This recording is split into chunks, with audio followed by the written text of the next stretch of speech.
Tesla affirme que le modèle Y a obtenu le label impensable de best-seller en seulement 4 ans. Le PDG Elon Musk a déclaré à plusieurs reprises qu'il pensait que le modèle Y deviendrait à terme la voiture la plus vendue au monde. Il a dit ça la première fois lors de l'appel aux résultats du premier trimestre 2021. En ce qui concerne le modèle Y, nous pensons qu'il sera la voiture ou le véhicule de tout type le plus vendu au monde et probablement l'année prochaine. Je suis pas sûr à 100% l'année prochaine, mais je pense que c'est très probable. Je dirais qu'il est plus probable qu'improbable qu'en 2022, le modèle Y soit la voiture ou le camion de tout type le plus vendu au monde. Ben, il aura fallu attendre le 2023 du coup, et pas 2022. Il avait un an de retard, mais ça reste une bonne perf. En 2023, nous avons livré plus de 1,2 million de modèles Y, ce qui en fait le véhicule le plus vendu tout type confondu au monde. Pendant longtemps, beaucoup ont douté de la viabilité des véhicules électriques. Aujourd'hui, le véhicule le plus vendu au monde sur la planète, de tous les véhicules, toutes les énergies, est une Tesla et c'est électrique.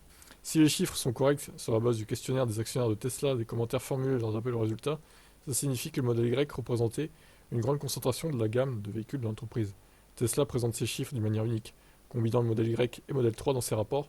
Il combine également les chiffres de vente S et X.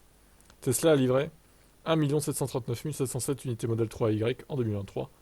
Si elle en avait livré exactement 1 200 000, ça aurait représenté environ 69% du mélange modèle 3 et Y. C'est un secret pour personne, modèle Y a été Tesla a catalysé un fort taux de croissance de 2020 à 2023.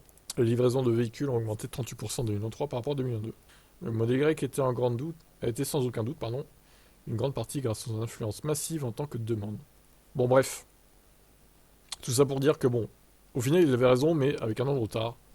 Le modèle Y a été vendu en masse en 2023, un peu moins en 2022 pour le coup. Alors, est-ce que la question qu'on se pose maintenant, est-ce que ce titre de voiture la plus vendue de tous les temps, enfin, de l'année 2023 au monde, est-ce que ce titre va continuer en 2024 en fait?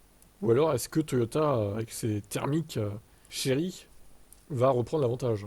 Ou peut-être des BYD électriques qui vont supplanter le modèle Y, bon j'y crois pas trop mais on sait jamais. Ou alors est-ce que le modèle Y va encore s'imposer? Je vous laisse commenter.